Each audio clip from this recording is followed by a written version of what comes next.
જિલ્લામાં નલ સે જલ યોજનામાં 111 એજન્સીને રાહત મળી છે। એજન્સીઓને બ્લેકલિસ્ટ અને ડીબારમાંથી મુક્ત કરાયા છે। વાસ્મો ગાંધીનગર વડી કચેરી આદેશ કરાતા 111 એજન્સીને રાહત કરાઈ। નલ સે જલ કૌભાંડમાં અનિયમિતતા અને ગેરરીતિ તપાસમાં સામે આવતા 111 એજન્સી સામે કાર્યવાહી કરાઈ હતી। રાજ્યના 3 મંત્રીએ કામગીરીની સમીક્ષા કરી હતી। ગાંધીનગર વાસ્મોના મુખ્ય ઇજનેર બ્લેકલિસ્ટ અને ડીબારનો ઉપયોગ ન કરવા આદેશ આપ્યો। જિલ્લા 111 એજન્સીઓને 1 વર્ષ બાદ રાહત મળી છે। ફોનલાઈન પર સંવાદદાતા ભદ્રપાલ જોડાઈ ચૂક્યા છે। ભદ્રપાલ, ઘણી એજન્સીઓને હાલ રાહત મળી છે, વધુ જાણકારી।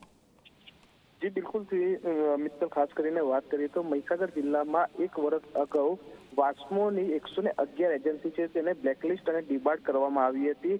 ક્યાંક ને ક્યાંક કામની અંદર છતી રહી ગઈ હોય, જેને લઈને વાસ્મો કચેરી તેમજ વડા કચેરી દ્વારા 111 એજન્સીને બ્લેકલિસ્ટ કરી દેવામાં આવી હતી। ને ત્યારબાદ સરકારના 3 મંત્રીઓ દ્વારા મહીસાગર જિલ્લાના અલગ અલગ વિસ્તારમાં વાસ્મો યોજનાની મુલાકાત કરવામાં આવી હતી। ને ત્યાં આગળ તપાસ કરવા બાદ જે વાસ્મો યોજના છે તે કેટલીક જગ્યાઓ પર કાર્યરત જોવા મળી હતી। ને ત્યારબાદ જે અન્ય યોજનાઓ છે જે ગામોની અંદર બંધ હતી તેની અંદર તેના મૂળભૂત કારણ જાણવાનો પ્રયાસ કર્યો હતો। ને ત્યારે તેની અંદર કારણો જાણવા મળ્યા હતા કે કેટલીક વિસ્તારોની અંદર પાણીના સોર્સ ના હોવાના કારણે તેમજ કેટલાક વિસ્તારોની અંદર વીજ કનેક્શન ના મળવાના કારણે વાસ્મો યોજનાનું કામ છે તે થવા છતાં પણ વાસ્મોનું જે પાણી છે તે ગામના લોકોને મળવા પાત્ર નથી બન્યું, જેને લઈને તટસ્થ તપાસ કરવામાં આવી હતી। તટસ્થ તપાસ કર્યા બાદ 3 મંત્રીઓના અને અધિકારીઓના અભિપ્રાયને લઈને 111 એજન્સીને 1 વર્ષ બાદ ડીબાર્ડ અને બ્લેક લિસ્ટમાંથી બહાર છે તે કાઢવામાં આવી છે। જી